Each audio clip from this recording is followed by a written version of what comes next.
The soft hum of cricket filled the night air as Obinna sank into his favorite chair, the weight of the day pressing down on him. He had just returned from work, his mind still reeling from the argument with his wife, Nkem, about their daughter Adaure's schooling.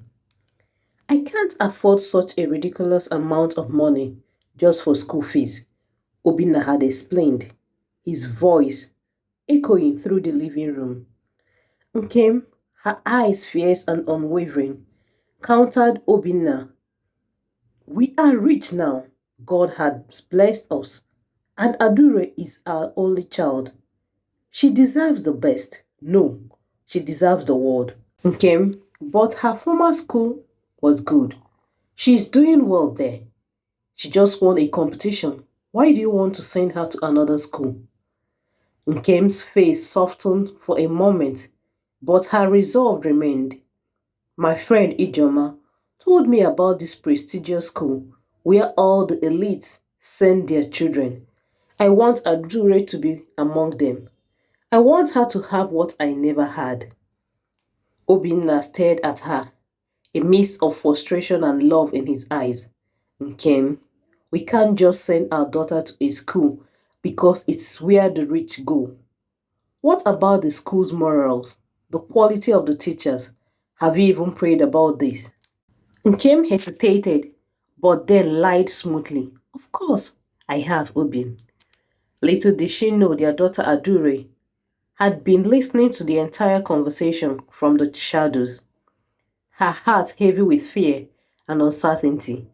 The next morning, she approached her mother, her small voice trembling. Please, Mama, let me stay at my school. I love it there. My friends are there, and my teachers are very kind to me. But Nkem was unmoved. Adaure, I know what's best for you. Your father is wealthy, and you deserve to attend a school that reflects that. This new school has everything: a big playground, computers, even a swimming pool. Is the best place for you, my dear. Obinna and Nkem have been married for several years. Their daughter Adaure was their only child. Obinna recently got a job with a greater pay than he had been paid before. Nkenna has been in the village all through her life. She was fondly called Nkem by her husband. She was a beautiful and well-mannered young woman. Obinna saw her when he traveled to the village for his friend's traditional marriage and fell in love with her. After their marriage, Nkem relocated to the city with her husband. She didn't realize how rich Obinna was till she moved in with him. Obinna didn't want to marry anyone who knew him out of fear they might fall in love with his riches and not him. Despite his wealth, Obinna was very humble and a loving husband. When Nkem was pregnant with Adaure, she had a lot of complications, which led to her losing her womb and being unable to bear another child afterwards. Nkem had always wanted the best for Adaure. Nkem had a best friend named Ijeoma, whom she met during her antenatal days, and ever since they've become friends. Adaure was smart, beautiful, and a well-behaved young girl. She treats people with respect and love, and her parents were so proud of her. Since Ijeoma told Nkem about a school that only the elites in the city send their kids to, Nkem has been pressurizing Obinna to enroll Adaure there. For some weeks now, the peaceful home that Obinna comes home to every night has turned into a battlefield, with Nkem constantly nagging and talking about the new school non-stop. Adaure, who didn't want to enroll in the new school, continued pestering her mother not to change her new school. But her mother was persistent. Adaure, my child, your father is rich. You should attend a rich school too, Nkem told her. This school has a very big playground, computers, and even a swimming pool. Does your school have those? Nkem asked her one early morning. We have computers too, Mama, Adaure replied. Nkem laughed. No, my dear, that's not enough. After days of several arguments and Nkem's refusal to listen to her daughter's plea, she enrolled Adaure in the new school. Despite her pleas and the looming sense of dread that filled her heart, Adaure didn't listen to Nkem nor consider her feelings.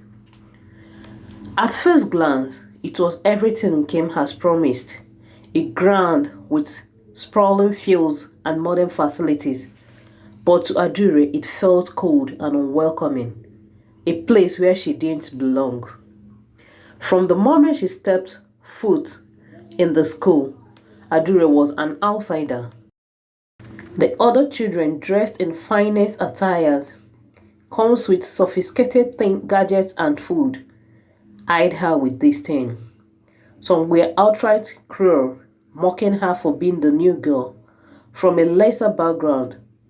They stole her lunch, pulled her hair, and whispered threats that chilled her to the bone. Adaure felt out of place there. She found it hard to make friends. Most of her mates were arrogant to her, and some were bullies. They mostly make jest of her as the new girl. She started getting distracted and scared to answer questions out of fear of being bullied. She tried talking to her mother Nkem about her bullies, but she told her to give it time, that they would stop. Adaure, though not happy about her new school, tried not to let her father know about it. She was scared it would cause more arguments and quarrels between her parents. She kept pretending all was well. Most times, they would take her snacks and food from her and warn her never to tell any teacher, else they would deal with her. Her father, Obinna, noticed that Adaure wasn't cheerful the way she used to be in her former school. Anytime he asked her how her day was at school, she would barely explain anything to him, unlike how she used to be chatty about her former school. One morning, Obinna told Nkem that he was worried about Adaure and he felt she isn't happy in her new school. Nkem, who was more concerned with school functions she was invited to with other rich parents, told Obinna that Adaure would be fine. She is just adjusting to the new school. Ijeoma introduced Nkem to other rich women whose kids attend the same school as Adaure. They organized different events and functions in the school. Nkem became more committed to the school rather than her daughter. Every day she attended one function or another. Obinna never liked Nkem's recent attitude and behavior.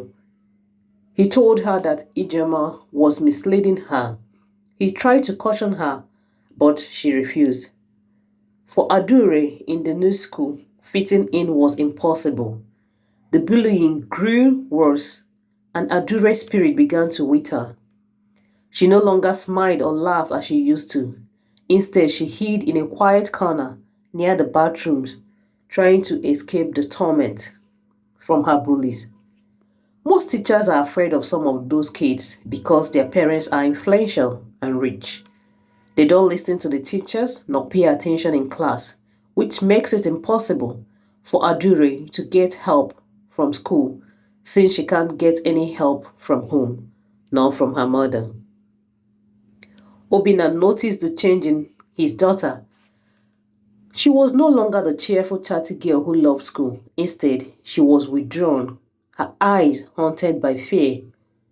He voiced his concerns to Nkem, but she brushed them off, more interested in the social functions with the other wealthy mothers than in her daughter's well-being. Adaure kept to herself in school. She discovered a quiet corner close to the bathroom where she hid out of fear of the school bullies. Days went by, the bullying intensified. Adaure had no one to talk to. She kept to herself all the time, and gradually she was losing her self-esteem. Obinna, despite his job and coming back late, observed some changes in Adaure. He tried to understand what was going on, but she only told him she wasn't enjoying her new school. That night, Obinna and Nkem had a very heated argument concerning Adure's new school. Obinna was never in support of it. He promised Adaure he would withdraw her from the school after the end of the term. Nkem told Obinna that Adaure must stay in that school. After all, her mates there are not different from her. After hearing her parents argue again, Adaure promised herself never to tell her parents about her new school anymore or her bullies. She decided to keep everything to herself. The weeks dragged on and Adure's situation became unbearable. The bullies, emboldened by the lack of consequences, became more vicious. They cornered her one afternoon, their leader sneering as she grabbed Adaure by the hand. The other girl surrendered her, laughing as their leader held her so tight. Adaure yanked her arm away, but the force of the movement sent her stumbling. She hit the sharp edge of the wall, and the pen exploded in her head. Blood began to pour from a deep gash near her eye. The bullies gasped and fled, leaving Adaure alone in the bathroom. The world faded into darkness around her. Hours passed before anyone found her.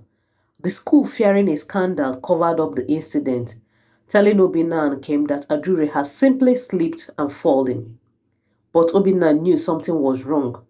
His daughter was lying in a hospital bed, unconscious, with a bandage over her eye. The doctors were grim.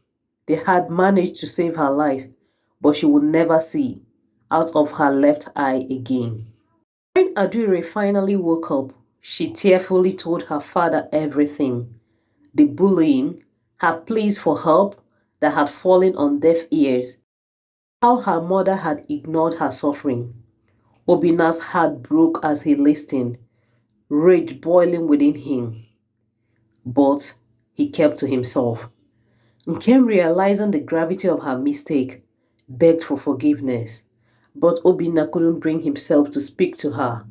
The weight of her abomination nearly costing them their daughter. He vowed never to send Adaure back to that school. Nkem was left to grapple with her guilt, knowing that her desire to fit in with the elite had nearly destroyed her family. As she watched Adaure, now permanently scarred, she realized the true cost of her ambition. Adaure felt bad for the permanent scar her mother's negligence had caused her. She hated her mother for it. Obinna later forgave Nkem, and peace and harmony returned to their home. But whenever they look at Adaure, Nkem realized what her ignorance had cost her, and Obinna still feels the pains of what Nkem did to Adaure. The moral of this story is that parents must listen to their children and prioritize their well-being over social status or material wealth. A good school nurtures a child's mind and spirit, not just one that caters to the world. Above all, pray and seek wisdom in every decision, for the consequences of neglecting these can be devastating. As a parent, your child's life and future should be your top priority. Also pray for God's direction in every decision you make in life.